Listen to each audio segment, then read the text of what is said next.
Halo, saya Octavius Susodo dari kelompok 10. Di sini, kami akan mempresentasikan materi tentang perusahaan dan lingkungan perusahaan.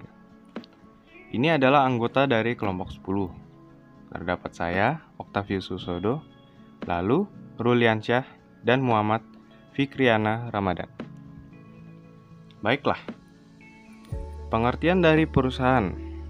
Perusahaan adalah suatu unit kegiatan yang melakukan aktivitas pengolahan untuk menyediakan barang ataupun jasa dengan tujuan memperoleh keuntungan atau laba dan memuaskan kebutuhan masyarakat. Next, ada citra dan visi. Setiap perusahaan mempunyai cita-cita ideal. Cita-cita tersebut yakni citra nilai dan kepercayaan perusahaan yang biasa disebut visi perusahaan. Visi perusahaan adalah wawasan luas ke masa depan, gambaran besar, atau tujuan utama dari suatu perusahaan. Visi diperlukan kepercayaan perusahaan menjadi pernyataan usaha. Pernyataan ini disebut misi perusahaan.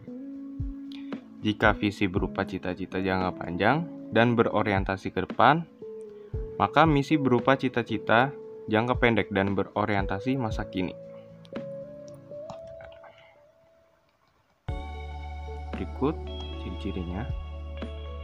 Visi diciptakan melalui pemufakatan, memberikan pandangan atas suatu yang terbaik di masa yang akan datang, mempengaruhi orang-orang untuk menuju misi tanpa keterbatasan dimensi dan waktu. Lalu untuk misi, mengejawantahkan alasan dan keberadaan perusahaan, tidak selalu mencerminkan suatu kinerja, kendati ada dasar pengalokasian sumber daya dan penetapan tujuan. Tanpa dimensi dan tolak ukur, mengejawantahkan kegiatan usaha yang sedang dilakukan dan akan diupayakan baik menyangkut produk, konsumen, maupun pasar sasaran. Oke. Baik, selanjutnya akan dilanjutkan oleh Ruliansyah. Assalamualaikum warahmatullahi wabarakatuh. Nama saya Ruliansyah, saya dari kelompok 10. Saya akan melanjutkan materi yang telah disampaikan oleh Octavius Susodo. B. Tempat kependudukan dan letak perusahaan. Yang pertama itu, tempat kependudukan perusahaan adalah kantor pusat perusahaan tersebut. Tempat kependudukan perusahaan pada umumnya dipengaruhi faktor kelancaran hubungan dengan lembaga lainnya, seperti lembaga pemerintah, lembaga keuangan, dan lembaga pelanggan. Yang kedua itu ada lokasi perusahaan adalah tempat perusahaan melakukan kegiatan fisik atau pabrik yang letaknya perusahaan dipengaruhi faktor ekonomi dan merupakan salah satu faktor penting yang menunjang efisiensi perusahaan, terutama dalam kaitannya dengan biaya. Contoh bentuk lokasi perusahaan adalah pabrik tempat memproduksi barang-barang. Yang selanjutnya ada letak perusahaan dibedakan menjadi 4 bagian. Yang pertama itu terikat keadaan alam, yang artinya pada umumnya karena ketersediaan dan kemudahan bahan baku, umumnya perusahaan yang keterkaitan dengan tambang terletak di daerah faktor produksi alamnya. Yang kedua itu ada terikat pemerintah, artinya ditentukan pemerintah atas dasar pertimbangan keamanan, politik, kesehatan, dan sebagainya. Yang ketiga itu ada terikat sejarah, artinya perusahaan menjalankan aktivitasnya di suatu daerah tertentu karena alasan yang hanya dapat dijelaskan berdasarkan sejarah. Misalnya perusahaan batik di Jogja.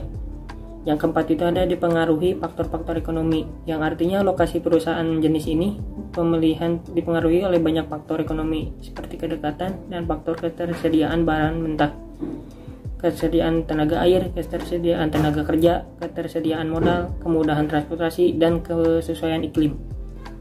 Yang selanjutnya itu bagian C, perusahaan dan lembaga sosial. Yang pertama itu perusahaan akan melakukan kegiatan memproduksinya hingga mencapai tingkat keuntungan maksimum. Di sisi lain, perusahaan merupakan suatu unit kegiatan memproduksi yang menyediakan barang dan jasa bagi masyarakat. Selain itu juga unit ini kegiatan ini sering disebut lembaga sosial. Yang kedua itu adalah laba bukan satu-satunya tujuan perusahaan. Masih terdapat berbagai tujuan lain seperti memberi kesempatan kerja untuk mengurangi pengangguran, upaya pengabdian masyarakat, dan sebagainya. Yang selanjutnya itu ada tujuan pendirian perusahaan. Tujuan yang pertama itu ada tujuan ekonomis. yang artinya berkenaan dengan upaya perusahaan untuk mempertahankan eksistensinya. Contohnya itu menciptakan laba, menciptakan pelanggan, menjalankan upaya perkembangan dengan memusatkan perhatian pada kebutuhan masyarakat dalam hal produksi yang diinginkan oleh masyarakat dan kualitas harga dan sebagainya. Yang kedua itu ada tujuan sosial. Tujuan sosial itu merupakan perusahaan memperhatikan keinginan investor, karyawan, penyedia, dan faktor-faktor produksi maupun masyarakat luas. Tujuan yang kedua itu termasuk saling mendukung untuk mencapai tujuan utama perusahaan, yaitu memberikan kepuasan kepada keinginan konsumen atau pelanggannya. Yang selanjutnya itu ada perusahaan sebagai sistem. Sistem sendiri mempunyai pengertian suatu kesatuan dari unit-unit yang saling berinteraksi baik secara langsung maupun tidak langsung dalam rangka mencapai tujuan tertentu.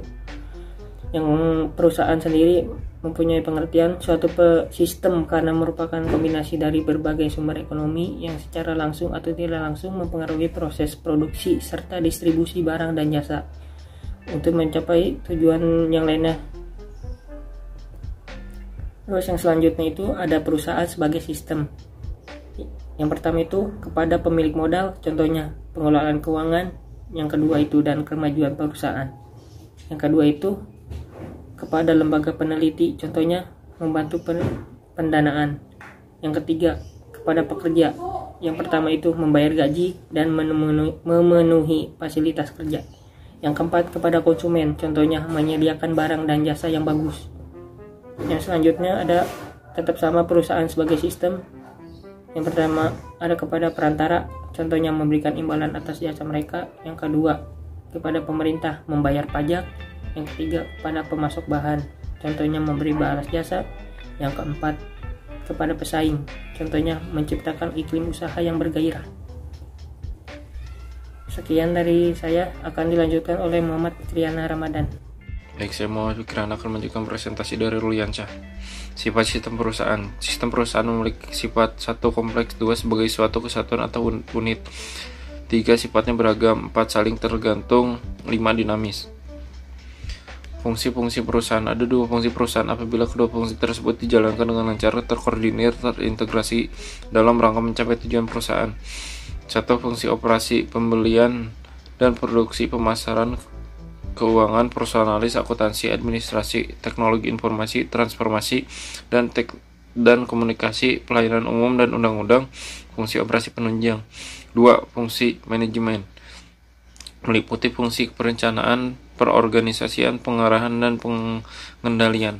Bila kedua fungsi berjalan dengan baik, perusahaan akan menjalankan operasinya dengan lancar, terkoordinasi, terintegrasi dalam rangka mencapai tujuan perusahaan. Ciri-ciri perusahaan mencerminkan kesan yang membuat perusahaan berdampak mudah dikendali. Ciri-ciri umumnya: operatif, adanya aktivitas ekonomi yang berkenaan dengan kegiatan produksi, penyediaan atau distribusi barang dan jasa. Koordinatif, diperlukan koordinasi semua pihak agar saling mendukung satu sama lain untuk mencapai tujuan. Reguler, untuk mencapai kesinambungan perusahaan diperlukan keteraturan yang dapat mendukung aktivitas agar dapat selalu bergerak maju. Ciri-ciri perusahaan mencerminkan kekasan yang membuat perusahaan bersangkutan mudah dikendali. Ciri-ciri umumnya: 1. Dinamis, lingkungan selalu berubah, oleh karena itu mampu mengikuti dan menyesuaikan diri terhadap perubahan. 2. Formal, tunduk kepada peraturan yang berlaku setelah memenuhi persatuan pendirian. 3. Lokasi, perusahaan didirikan pada suatu tempat tertentu dalam suatu kawasan yang secara geografis jelas. 4. Pelayanan bersyarat, keberhasilan perusahaan tersebut terhadap visi dan misi dalam suatu kawasan yang secara geografis jelas. Lingkungan perusahaan. Lingkungan perusahaan dibedakan menjadi: 1. Lingkungan eksternal, adalah faktor-faktor di luar dunia usaha yang mempengaruhi kegiatan perusahaan. 2. Lingkungan internal, adalah faktor-faktor yang berada dalam kegiatan produksi dan langsung mempengaruhi hasil produksi.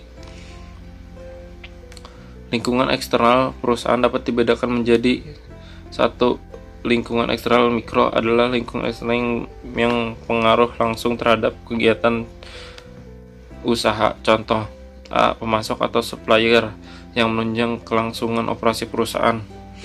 B. Perantara, misalnya distributor, pengecer yang berperan dalam pendistribusian hasil produksi konsumen. Teknologi yang berkaitan dengan perkembangan proses kerja, peralatan, metode. D. Pasar sebagai sasaran dari produk yang dihasilkan perusahaan.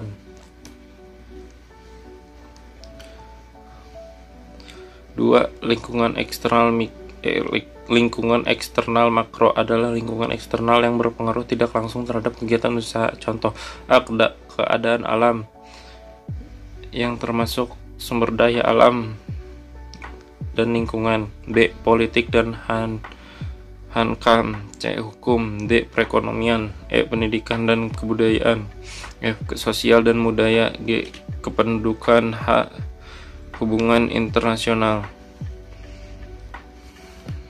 Lingkungan internal adalah faktor-faktor yang berada dalam kegiatan produksi dan langsung mempengaruhi hasil produksi. Contoh, A. Tenaga kerja. B. Peralatan dan mesin. C. Permodalan yang termasuk pemilik, investor, dan pengelola dana. D. Bahan mentah, bahan setengah jadi, dan pergudangan. E. Sistem informasi dan administrasi sebagai acuan pengambilan keputusan. Sekian dari saya. Wassalamualaikum warahmatullahi wabarakatuh.